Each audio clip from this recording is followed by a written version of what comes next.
your research is valuable. So I'm just happy to help to the extent I can, of course. Yeah, perfect. Can I ask you if I can record the interview? Yeah, that's fine. Thank you, perfect. Okay. As I have already told you, the research is about the human-centered design approach. And for now, the question is, how do companies and innovative startups benefit from human-centered design in translating themes into concrete innovations? You said that you're already familiar with human-centered design, right? Yes. Okay. I'm a product development engineer myself. But yeah, throughout my master, we did a lot of service design methodologies. And yeah, my company is a software company now. So yeah, we work with developers and designers in this. So yeah, I think I have a grasp of what it is. Okay, perfect. Well, we want to look for insights to understand if human-centered design can really help startups, and if startups use this approach to gain insight from users. So, okay, well, that's the research question that you have. Yeah. Okay, right. So I will interview about the Stagecast startup.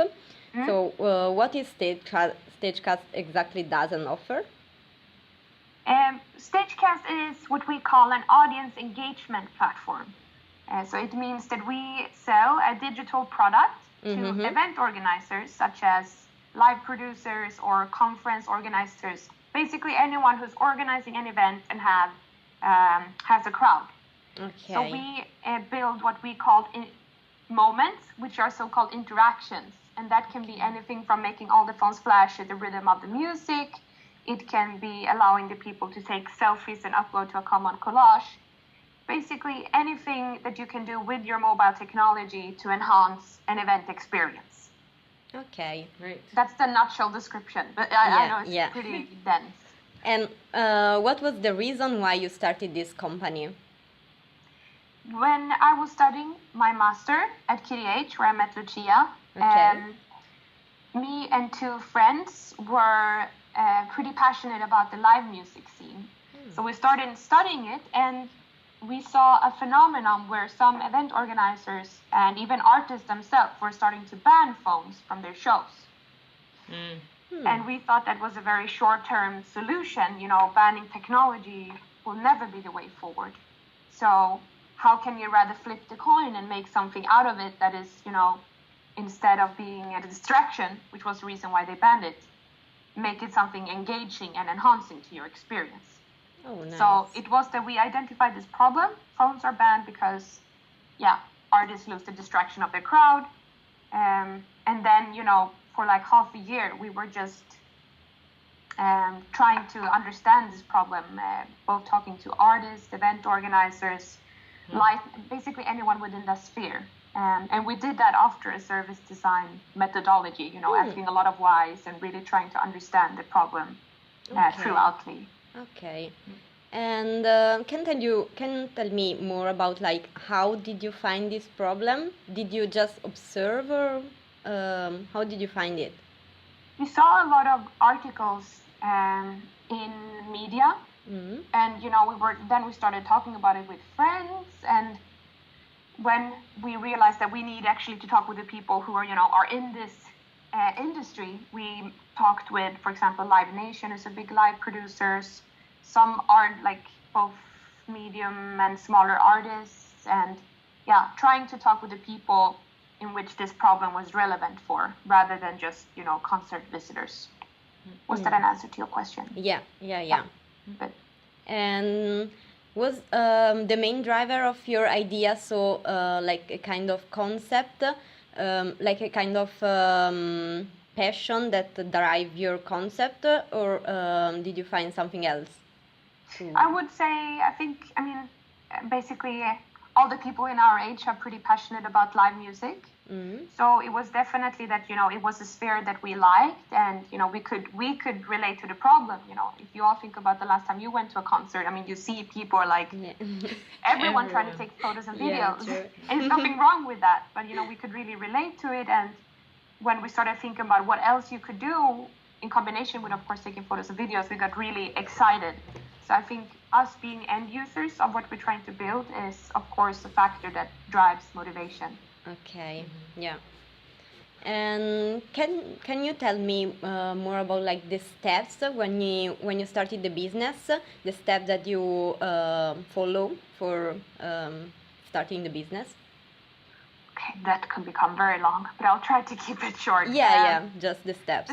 Like the first half year, as I said, we just tried to meet with anyone within that sphere, just asking a lot of questions, a lot of whys, and trying to kind of understand because then we just had the problem. We didn't have a solution yet. So we did a lot of interviews and a lot of research, and once having that, we started like clustering the different insights that we got. Okay. I think that's something that you talk about with human-centered design as well. You have all this insight and you map them out without trying to think about the solution.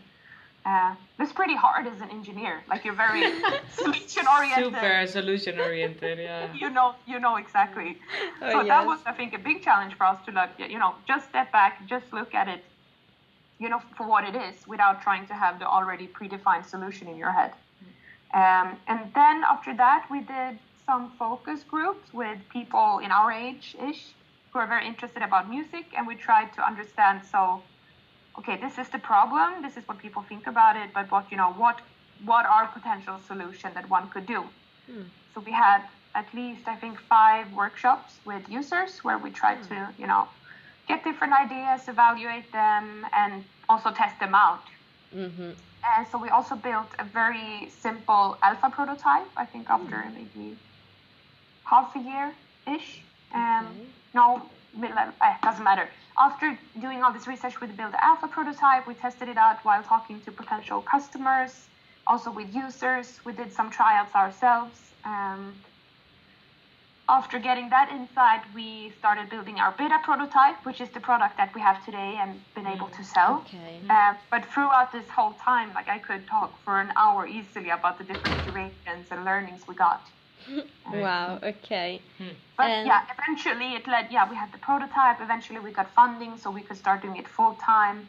I don't know how much detailed step-by-step you want. No, this is fine, it's fine.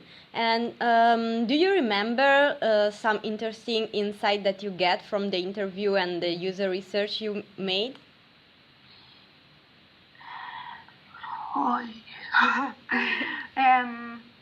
I think what was interesting, especially talking to artists, is that they were very creative of, what is technology, what is mobile technology, and what can you do with that. So I think we understood that, a mobile phone is just so much more than, calling and texting. We also have the flashlight, it has a lot of sensors. It has an accelerometer, and utilizing those different sensors into doing stuff. And that definitely opened up something. It sounds very fluffy. But also that people, taking photos and videos is not going to disappear. We can't change that behavior. So rather, how can you cope and kind of go with the fact that people still want to document their experience without making it exaggerated, kind of. I thought that was two interesting insights that we gained that I remember now. Nice, okay. And when you conduct this interview, did you have in mind any particular thing that you were looking for specifically, or how did you build this interview? We did qualitative, I think it's called, interviews. So we listed a lot of questions. First based, very open-ended questions. Okay. And to those questions, we listed a lot, what could it be? How do you feel about people using phones during your concerts, if we were talking to an artist? Or what do you see as a positive and negative behavior with the mobile phones today of a crowd, like very, very broad, trying to, go around this topic, asking whys, and from that, cluster and gather these insights. Who were the main subject of your interview? I think it was first like general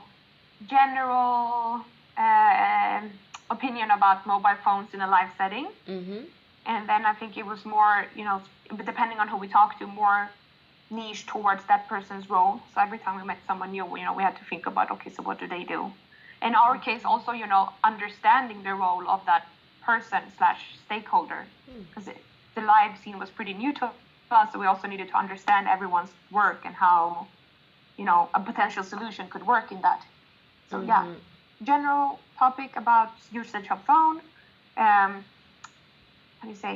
profession-related questions, and I don't remember that well, but something around that. Oh, okay, that's very interesting. I think that you got like a lot of abstract insights eventually from your interview and your user research, right? Yeah. Can you tell me like which kind of themes and abstract themes did you get from these people that you interviewed and you?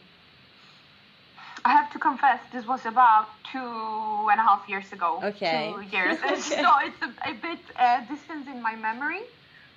But I think we, like abstractly talking, I would say that, we learned that the phone is not necessarily a bad thing. Like there were a lot of positive things that people saw about the cell phones, besides it being a distraction.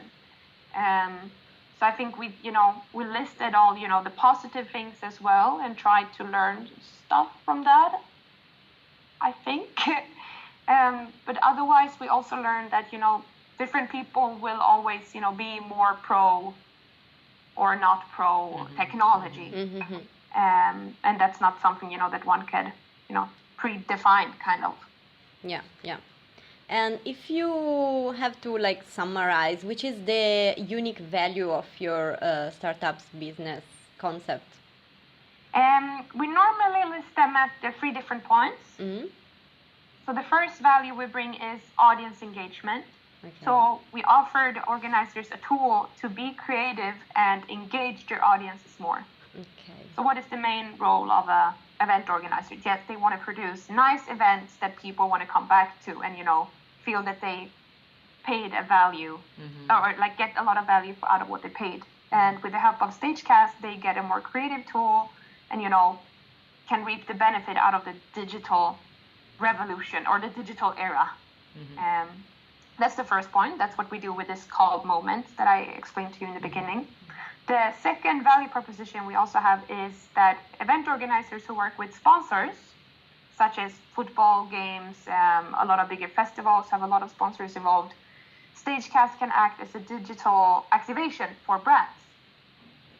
And that, for example, we did with Telia, which is one of the biggest telecom operators here in Scandinavia. Okay, so they used our solution to, be present at the festival that was happening in Denmark. So that's also, a value that we've seen that event organizers want to use it because they can eventually upsell it to their sponsors and therefore earn more money. Oh, yeah. And then third is that, once an event organizer have their crowd and they, either have it in our own app or in their app, because we can also ship our solution into existing apps, they get like a straight communication channel with their visitors. So if you think about Instagram and Facebook, for example, when they write there, you talk to a broad mass, because it might be people that follow you online, but you don't know who's specifically going to your event.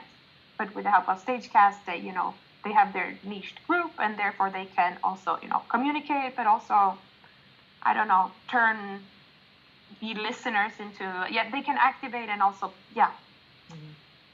I can't talk. I think you get it. No, we got it, yeah, don't worry. Long day. Yeah. It's not my prime time, that's just the time of the day, but I'm trying my best. Nice. Okay. Can I ask her one question? Yeah. So, Hedvig, when you once you have gathered all these insights from, you know, either is focus group, research, industry people, how are you able to say, you know, guys, this app, this is what we are going to develop? How do you make that transition from just pure insights into a more materialized solution for people? How do you make that? It's a good question. So I think I told you that we did an alpha prototype. Yeah. So the alpha prototype was basically testing out this concept of using the phone or the phone sensor. So, for example, we could make it flash. We could display a color scheme on the phone, and we could also push a sound. And what we did with that alpha prototype is that we organized 3 concerts of our own. So we asked like friends of friends to have small bands who just wanted to perform, and then we made people come there, and everyone who was there, we forced them to use it. So during that time, you know, we learned that some of the features people were like, oh, I don't care about this, it's stupid. Also a lot of like UX and UI changes we figured out by using it and having, you know, people telling their honest opinion. And one thing that we learned is we also tried to push it to a club. So it was a club at KTH where I was studying, and Lucia as well. They were having like a club night with, I think, 900 people, and we asked the organizer, like, hey, can we test out our app? And we will do this and this and this. And they were like, yeah, sure, go ahead. And then at some point of the evening, I went up on stage while the DJ was playing. I mean, I talked with them, so of course they were agreed to it. And I asked people, like, everyone who has the app, can you pick up your phone and flash with me? Oh, wow. People were like, I remember like, people looking at me and like, who the fuck is this stupid person on stage? Take her off. And then we learned very quickly, but painfully, that, okay, our solution, when we fix this, it doesn't fit to a club. Because it needs to be an artist or someone, you know, that encourage people to participate. Okay, yeah. Okay. So I think having this very simple prototype that we had some friends building for us, I think that was a way to test some things out, understand that some ideas of it we just need to scrap and move further. So eventually from that we built our beta prototype, where we also have, you know, built stuff that has not been completely necessary. But once we started working with customers, which has been a bit more than a year ago, then for us that's also a way to kind of validate our thoughts into actually solution, you know, if someone's willing to pay for them. Okay, but how can you recognize that the direction that you take was the right direction? So you like did a lot of interview and you gain a lot of insight, but how did you understand that was the direction you wanted to take, and that could be the direction to test and validate, that could be to drive to something successfully? I think part of, now when we talk about it like this, I think a part of what we asked in this qualitative interviews was also, you know, what would you like, what if you could control all the phones in a live setting, what would you like to do? Okay. And based on what, you know, if it was like a producer that we knew that eventually could pay for this, depending on what they said, and if it was like a repeating thing that many people said, you know, we would cluster into, okay, if we have this, eventually they could pay for it because they think their audience is going to like it, and therefore we should test it. Yeah, sure. So I think that was a way for us to, you know, get more concrete product ideas that we could translate into, you know, real development than just having, you know, our ideas made up. And if we have ideas, you know, I think we could talk about them, like what if, or imagine, you know, making up a scenario, and depending on how they reacted, you know, see if it would be something worth exploring. But there has definitely been things that we have been building that we have seen are just, you know, too flat or like don't bring enough value. So we have done that as well, I would say. Okay. But it's really tricky how to translate. You have to make up like hypotheses in your head that we think that, and then you can talk with the potential customers, or, you know, if you're very fast, you can build it, of course, and then, you know, try it out. Okay, yeah. But it's still something I would say that we struggle with. Like, even though we have our platform and we started to sell it, I mean, there's every time we build something new, we really try to make sure that we validate it in some kind of way. Yeah. Okay. It's tricky. It's a really tricky thing. Yeah. And so, how much importance would you put on gaining user insight for the success of your startup?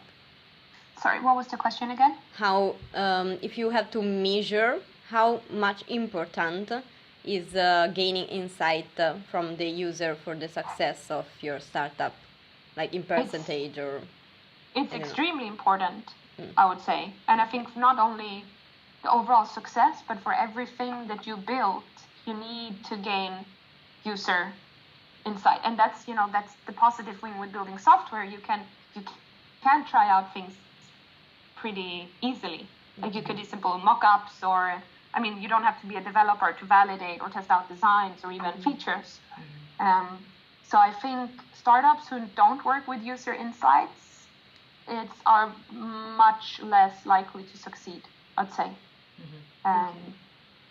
But still, we have a long way to go as well. And we try every time we do a new design or such, we try to organize user tests and have this rule of 5 people seeing it and guiding them and such. But it's it's definitely challenging. But it's super important. I think everyone who don't do it will fall in behind. Yeah. Okay. Yeah, that's very interesting. Do you have any other question you think that we can ask? Yes, I was really interested in knowing. So, Hedvig, the application that so whenever you go to an event as a user, so like whenever I go to a concert, then I have to download the Stagecast application, or I download the events application, and then Stagecast already has that implemented in the app. How do you see this? How do you, or have you actually already sort of validated that users want to actually add another, or like download another application to their phone just for one concert? Have you validated that, or why did you in the end come up with this solution, Well, now we have done our first integration into an existing app. We did that at about Eurovision Song Contest. You did that? Yeah, for Sweden. The national final was in 1.5 weeks ago, and there we built our solution into their existing app. Nice. Yes. Wow. Yes. I'll send you a link so you can read up on the case, because we have it on our website. Okay. But there we made all the phones flash. It was super, super cool, actually. Oh, wow. But for us, that was a great thing, because having just what you just stated, that making people download an app has actually been even a showstopper every once in a while when we talk to customers, because they're like, promoting an app just for one occasion is really hard. So for you to understand, we have the Stagecast app, but it's one or event organizer could add their event there. So one of our vision has been that we should it should be the app for live events. Now we're very far from that, because we haven't had many cases on it yet, but that's definitely something that has been a struggle when we talk to people. One thing that we're building now is actually to have the possibility to have a web browser that a user could go to, so you don't have to download an app. Right. So how do you call it? The active. There's a specific name, but so you don't have to actually download, but you can just look exactly. It up. So, But what we've seen also when we have worked with clients who have used our app is that the more the customer can argue for the value that the user get, the more higher percentage they will have. So, for example, we were part of a music competition that a school, like the music school here in Stockholm, had. So they have a crowd of 500 people, and by the end of it, pretty similar to Eurovision, everyone gets to vote for their favorite artist. Just that feature or that possibility made 97% of that crowd download the app just in order to do so. while we have had other cases where the value proposition to the users has been more vague, and then the percentage is of course lower. Okay. So sure, it's not ideal in many cases, but we've seen that it's, depending on how eager it is and how well they can kind of integrate the solution into the event, the more you can go around this barrier as well. Okay. I'll send you this link here to Melodifestivalen, which is Eurovision here in the chat. So you can look at it afterwards if you want to. Yeah. Cool, good. But Good that was for you. the first time we saw the solution in like a big crowd. So there was 30,000 people there, and we approximated about 5,000 of them had the app, but it was enough to, see the effect, which was for us like a huge milestone. Yeah, Wow. of course. I mean, this We is were already so happy. nationwide. Yeah. Yeah, Yeah, good for you. thank you. Previously, you after Chiara asked you one question, you also said that we had already been testing some other solutions, and I was wondering why you didn't keep on going with those solutions, or why you ended up with just the application. What was your criteria in there? I don't think we set like a clear criteria, but I know when we went out there and talking about phones in a live setting, we explored a lot about building a streaming platform for, so everyone who records or have their phone up could take, a video snippet, and eventually that, would build up to a full possibility to watch stream home for people, and then eventually artists could monetize on that and such. And that was an idea that we tested out and had interviews about, but fairly quick or fairly soon while doing so, we realized that is just contributing to this whole problem of phones being distracting. Because we thought, well, maybe users want to do that because, it's more meaningful than, taking just a video. But very quickly we understood by talking to people that's, it's just going to make it worse. Okay. So that was the point when we decided to scrap that or not keep on going with that. Was that an answer? Yeah. I think the abstracting what you're saying is that the solution was actually contributed again to the problem, which Yes. that was your criteria. Okay. Exactly. Okay. Yeah. Then there has been things that we build as well where we see that that the customer are not so passionate about as we might thought that they were. And at those times, you just need to stay observant and ask the right question to figure out if it's really something they're willing to pay for, if it's just a nice add-on. And that we're still learning with different features that we have for sure. Yeah. I'd say. How important was it for you guys from the beginning of this startup idea that you would have to make money out of this? When did you guys think of the business model of this? Almost from the very beginning, I would say, because studying at KDH, that meant that we got a business coach from their incubator that they have. And the incubator they have at KDH, they have like a different measurement system. So you look at different points regarding technology, you look at different points regarding customer, market, IP, and also business modeling. So I think almost from the very beginning, we always had in mind, okay, if we build something that brings value to the event organizers, which took a while until we realized that that's actually our customer as well. That was part of the research as well. Now we only talk product, but also asking questions related to willingness to pay. Was also, as important, I would say. But as we are engineers, we've always been a bit more product focused, for good and for bad. Okay. But I think we are managing right now. Right. Okay. Yeah, because now it's fully B2B. Yeah, exactly. But that's still also a challenge. How do you make companies pay enough for us to sustain? So we've been living off investment so far. We've earned some for the product, but not enough to pay all of our employees and such. So that's still something that we are building the business case as we speak. trying to get enough customer to pay and, have a steady income and such. But it's, I think as engineers, it's easy to get caught up in the solution. And I think a lot of great things can come with that. But if you should watch out to, not forget about the money. Unfortunately, it matters. Yes. So we, I was actually looking into a paper today that was analyzing design thinking and the lean startup. Are you guys also working with sort of like agile or something? Exactly. Yeah. Fast. What is it called? Fail fast, learn fast. Yeah. Okay. Yeah.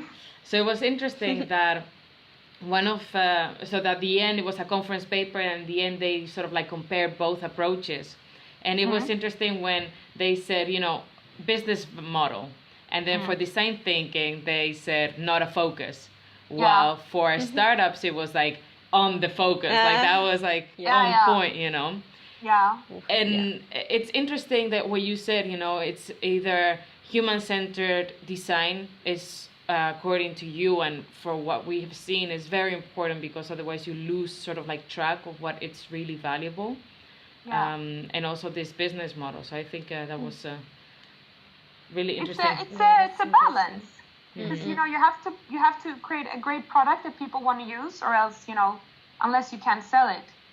Oh yeah.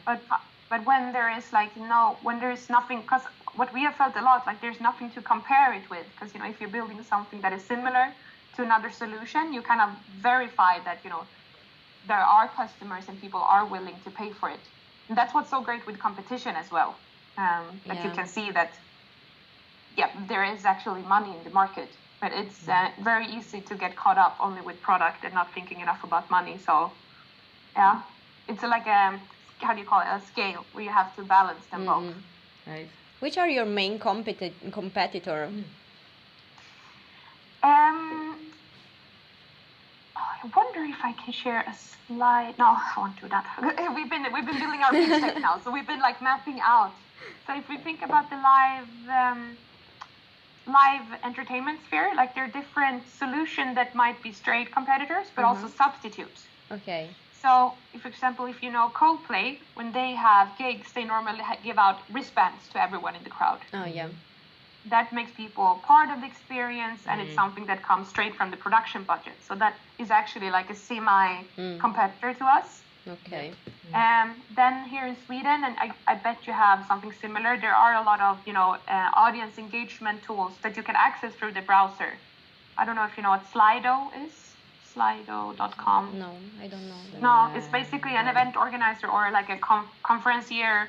They put up questions, and then you as a user, you can go to a website, you put in a code, and then you can participate in polls and feedback sessions or whatever. Okay. Oh, that's a similar thing that we do with parts of our product. So that's also there is some competition going on. Okay. Other than that, I would say that the app companies doing big apps for festivals, or in our case Melodifestivalen, that's also something that could, if we only go for the app solution, drive us out as well. Now we try to see that we can collaborate with them and build our solution into their apps, but it's still, but there's yet, knock on wood, nothing that we have seen at least that work with a similar approach. Yes, that what we do. I'm sure that there are things out there, but we haven't come across it yet. Yeah. Right. But when did you come up with your idea and concept and solution? Did you first do a kind of competitor analysis to see what other competitors did in order to do something new, completely new? Yes, we did that. That was actually also, I think there were 7 metrics in this incubation program. Okay. And competition was one. So very early on, and still, I would say almost every week we have at least something new popping up that we're like, whoa, that's interesting. It's kind of competing with us. And then, but I have to say, I love competition. I think it's great because you can learn so much about what works, what does not work. So, for example, we saw pretty early on, I think it was an American company called Offline. They created color schemes with people's phones. So they sold their product to event organizers where they could set up pretty advanced color patterns that was blinking super synchronized. So cool. Oh, wow. And we were like, oh shit, that's what we want to do. Like a part of what we want to do. Right. But we just observed them and tried to, like we saw how they charged. And eventually they actually went bankrupt. Oh. And then we reached out to them and like, hey, What happened? please could we actually managed to talk with them, and they said that only offering color schemes was too, the value proposition we talked about to the audiences was too vague. So it was difficult for the customers to convey everyone in the crowd to download this app and participate in the right moment. So they had struggles getting enough customer willing to do this job. So there we learned that okay, color schemes are great and we can use that, but it's it can never be the core part of the product, and the value in itself will just never be enough to make everyone download it. Yeah. And I think there are a lot of those cases out there, so I think one should always have eyes on what other companies do and learn from them, and both when it comes to success and then bad things. Oh, that's interesting. Do you have any? I have, if you don't, yeah. I have the final ending question that good question. we have been asking everybody. Oh, Wow. yeah. So it might be so get prepared. So we have, if you could summarize what your company aims to achieve, which one word would you use? One word. Togetherness. Okay, nice. Or, if I can say two, okay, I would either put togetherness or co-creation. Co-creation, nice, okay. That's touching upon the vision that we have, that, we want to create co-creation is experiences that foster togetherness and people, feeling belonging to each other. Okay. Huh. Okay. You passed, I think. Exam check. Good. By the way, do you know David Hubignet? Yes. We went to the same master as I did. Yeah. He was. I met him for almost 4 years ago. He was doing his Erasmus thing here in Delft. Oh, really? Yeah. Do you know Non, his girlfriend? No, I met her once, You met really her? quick. Yeah. But I know she's from Japan. Japan. Oh, Right. many Yeah. connections. Yeah, because I looked you up today on LinkedIn. I was like, I know. I love Facebook and LinkedIn for that you can see connections. Yeah, That's so yeah. cool. Yeah. Are you Dutch then? No, but so I've done my bachelor's here.